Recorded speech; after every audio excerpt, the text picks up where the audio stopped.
Hello, my name is Sam. I am a student of English. This is my story. I want to tell you about my life in London. I want to tell you about my fantastic teacher. You can read my story. You can learn English with me. In our previous chapters we learned how to learn new words, how to learn pronunciation, and how to practice speaking. Now we are starting with Chapter 5, How to Learn Grammar. After school, I go to the cafe where my job training starts. I don't know what to expect. I have no experience. I am not sure if I can do this job. When I come to the cafe, I am very surprised. It is a modern cafe which sells coffee, tea, and also chocolate cakes and sandwiches. And my boss is only 25 years old. She started to work at the cafe more 2 years ago. She has a lot of experience and she knows everything perfectly. She shows me how to prepare coffee, how to wash the dishes, and how to deal with customers. It is all new for me. I remember only about 20% of what she tells me. But then she lets me do the work and she corrects me when I make a mistake.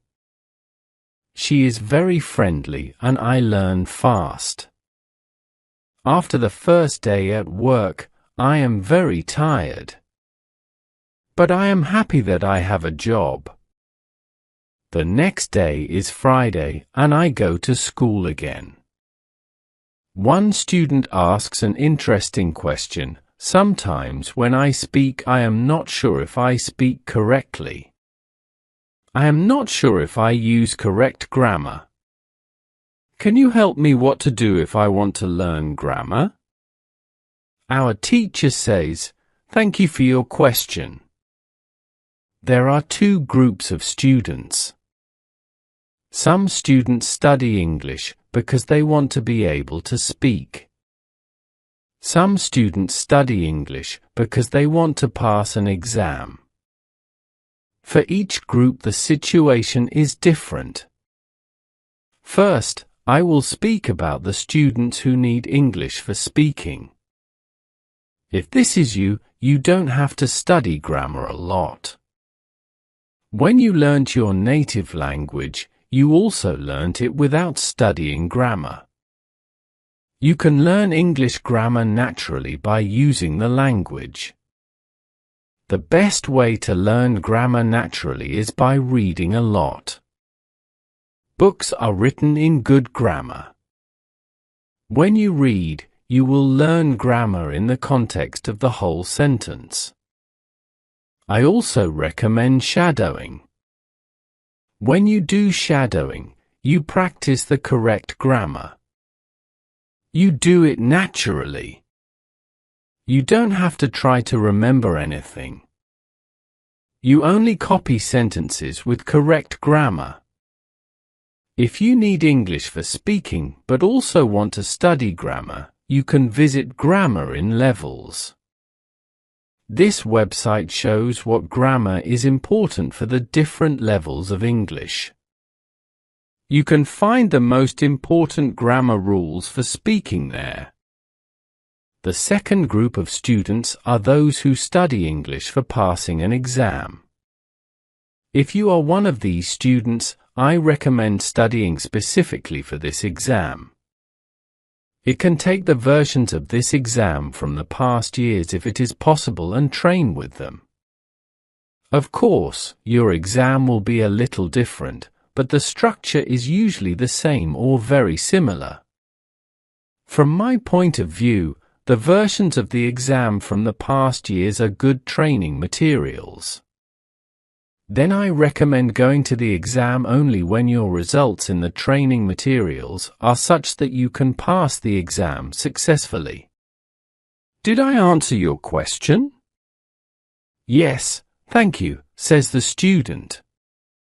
This is good news. I don't like studying grammar. I learn English because I want to be able to speak.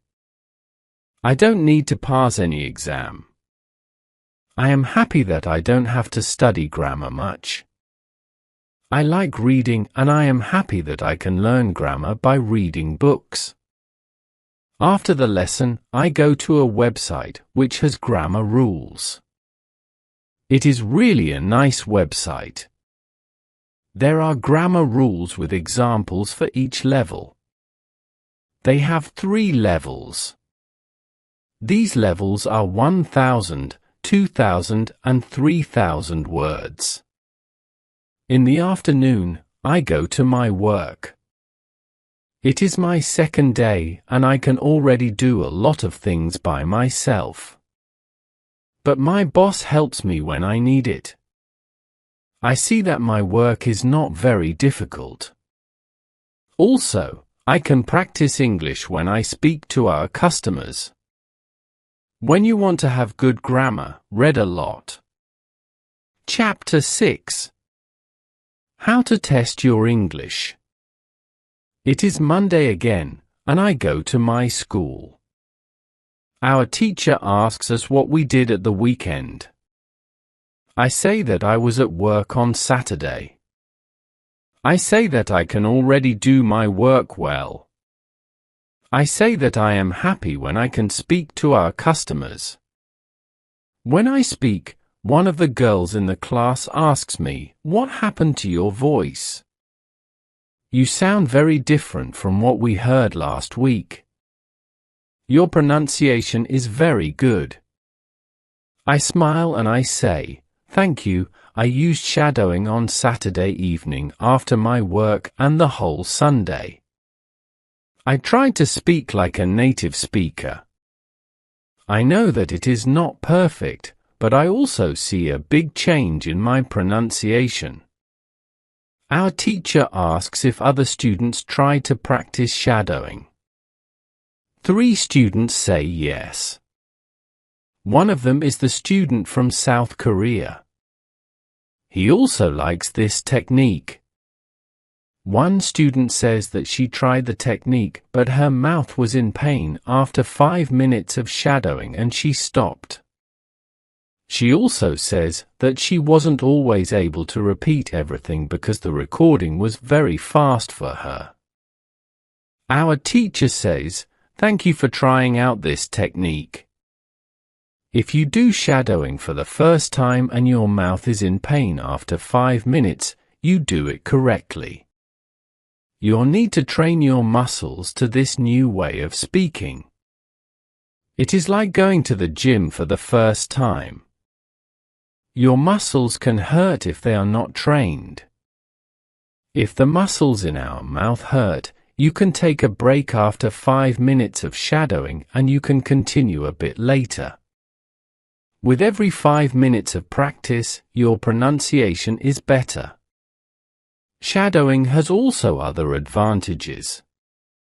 You practice the correct pronunciation in English, and you also practice other things, for example intonation, rhythm and connecting words in whole sentences. I know that at the beginning, the recording can sometimes be very fast for you. If this happens, you can repeat only the first or the last word in the sentence. With practice you will be able to repeat more. I say that it is true. On Saturday when I started with shadowing, it was difficult for me. But on Sunday evening, it was easy to repeat what I heard. Then I have a question for our teacher. I tell her that I looked at a website. The website is interesting, but I don't know what level is for me because I don't know how many words I know. Our teacher asks other students if they know how many words they know in English. It is interesting to see that nobody knows. We know that we are intermediate students, but we don't know how many words we know. Our teacher says there is a website for people who study foreign languages. You can do a test there. You can know how many words you know. The test has only 2 steps and it is really simple. The name of the website is Test Languages. You can do the test every month and you can see how much you improve during that month. If you want, you can now take your smartphones and go to that website and do the test. I am really interested in knowing how many words I know. I do the test immediately. I find out that I know 2,100 words in English. Most of the students know between 2,000 and 2,200 words. Only Monica and the boy from South Korea know 2,500 words. Our teacher says, so, you can see that when you go to grammar in levels, you should already know grammar from level 2. You can start using grammar from level 3 because level 3 is for students who know between 2,000 and 3,000 words. Test your progress every month. Chapter 7. How to handle mistakes. On Tuesday, I go to school again. One student asks our teacher an interesting question. She says, I want to practice speaking with people around me, but I don't want to make mistakes. I don't want to look stupid. Can you help me? Our teacher says, making mistakes is a very interesting topic. There are a lot of opinions on this topic. I want to show you what I believe is the best to do. I have a lot of experience with this because I also learn new languages. For example, now I am learning Spanish. When I speak Spanish, I don't care if I make mistakes or not. The reason why I don't care about mistakes is simple. When I learned my native language, I didn't care about making mistakes. Mistakes weren't important for me. My main goal when I use any language is to say my ideas. It is all. I know that when I read a lot, speak and do shadowing, my Spanish will be better and better. I know that this can look very simple, but it is my opinion. This is what I learnt after many years of teaching and learning languages. It works very well for me and many of my students. When I speak, I only concentrate on speaking. At the moment I know 1,500 words in Spanish. It is the level of a 2-year-old child. 2-year-old children make a lot of mistakes when they speak, but they don't care about their mistakes. They continue using their native language, and when they are 3 years old, they make very few mistakes. And when they are 4 years old, they usually speak very well. You can do the same. Now most of you know about 2,000 words. So it is absolutely okay to make mistakes time to time. When you continue using English, there will be fewer and fewer mistakes in your speaking. It is not possible to go to a higher level if you don't make mistakes. When you practice English, it is okay not to be perfect. Perfection comes with practice. All people who started to learn English started from the beginning, from the same level, from level 0. Learning languages is like learning to play a musical instrument. It needs to be trained. When you start your training, it is not perfect at the beginning and you make mistakes. It is normal. Take it as a necessary part of your learning process. If you don't go through this period of making mistakes, you can't get to higher levels. When you continue to use English, the mistakes can step by step go away. If you want to make fewer and fewer mistakes, do a lot of reading and shadowing. When you read, you can read aloud. It can also help you make fewer mistakes. In real conversations, care only about exchanging ideas. Don't care about making mistakes. When you speak, you practice changing your ideas to words. You don't learn grammar or words. You have other activities for it. Don't worry. Everybody who learns a foreign language makes mistakes sometimes.